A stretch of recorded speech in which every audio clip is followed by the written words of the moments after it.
خداوند کے حضور ٹھہرنے والے ہوں، ہم خداوند کے حضور گھٹنے ٹیکنے والے ہوں، ہم خداوند کے حضور عاجز بن کر، ہم خداوند کے حضور فروتن بن کر، ہم خداوند کے حضور حلیم بن کر آنے والے ہوں اور اپنے دلوں کو خداوند کے حضور انڈیلنے والے ہوں، تو خدا ہماری دعاؤں کو سنتا ہے اور خدا ہماری دعاؤں کا جواب دیتا ہے۔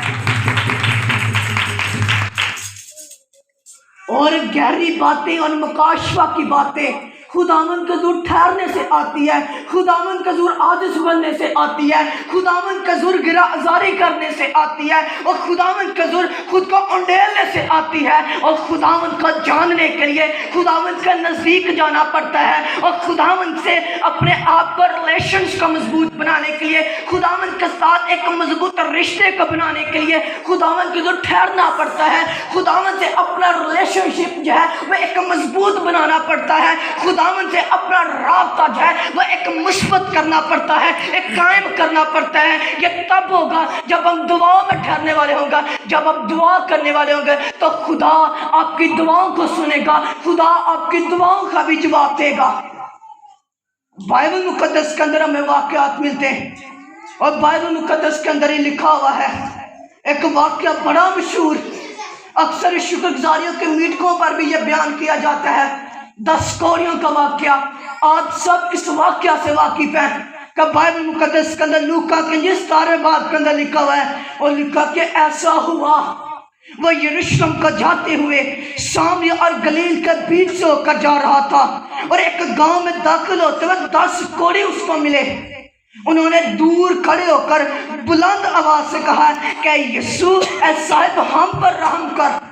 یعنی کہ ان لوگوں نے، بائبل کہتی ہے کہ دور کھڑے ہو کر بلند آواز سے پکارا کہ اے یسوع اے صاحب ہم پر رحم کر۔ لیکن اس جگہ پر ہمیں ایک بات ملتی ہے اس دائرے کے اندر رہتے ہوئے کہ جب ان لوگوں نے صبح کا، جب ان لوگوں نے دیکھا تو ان لوگوں نے بلند آواز سے پکارنا اور چلانا شروع کر دیا کہ خداوند اے یسوع اے صاحب ہم پر رحم کر۔ یعنی کہ ان لوگوں نے اپنی آواز کو باہر نکالا، ان لوگوں نے اپنی منہ سے اپنی پکار کو نکالا، تو خدا نے ان کی آواز پر کان لگایا، تو یسوع المسیح نے ان کی دعا کو سن لیا، تو مسیح نے ان کی منہ کی باتوں پر کان لگایا۔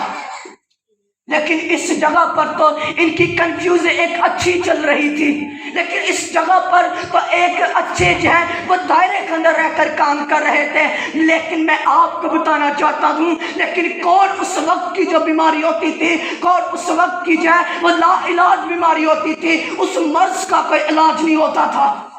لیکن وہ شخص جس کو کھور لگ جاتا، وہ اپنے ماں باپ سے دور، اپنے رشتہ داروں سے دور، اپنی بیوی سے دور، اپنے بچوں سے دور چلے جاتا، ان کی ایک الگ بستی ہوتی، کیونکہ یہ کون اس وقت کی جو ہے وہ ایک لا علاج بیماری ہوتی ہے۔ لیکن اس جگہ پر غور کریں کہ شاید ہو سکتا ہے کہ اس جگہ سے ڈیلی بیس پر بہت سارے لوگ گزرتے ہوں، شاید ہو سکتا ہے کہ اس جگہ پر جو ہے وہ بڑے لوگ گزرتے ہوں، لیکن ان لوگوں نے کبھی کسی کو پکار کر نہیں کہا کہ ہم پر رحم کر۔ لیکن جیسے ہی میرا اور آپ کا یسوع کا وہاں سے گزر ہوا تو لوگوں نے بلند آواز سے پکارنا شروع کر دیا۔ اور لیکن ہو سکتا ہے کہ وہ پہلے بھی پکارتے ہوں لیکن کوئی ان کی سنتا نہ ہو، لیکن ہمارا ایسا ہی ایٹیٹیوڈ ہوتا ہے کہ ہم پہلے لوگوں کو اپنی مناجاتیں سناتے رہتے ہیں، ہم لوگوں کے حضور اپنی جب درخواست رکھتے رہتے ہیں، لیکن جب مسیح کی باری آتی ہے، جب خدا ہماری سننے والا ہوتا ہے، ہم خداوند کو نہیں پکارتے، لیکن ہمیں ان کوڑیوں کی مانند بننے کی ضرورت ہے۔ جب خدا ہمارے نزدیک آئے تو اسے پکارنے کی ضرورت ہے۔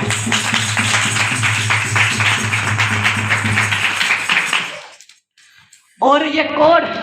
ان لوگوں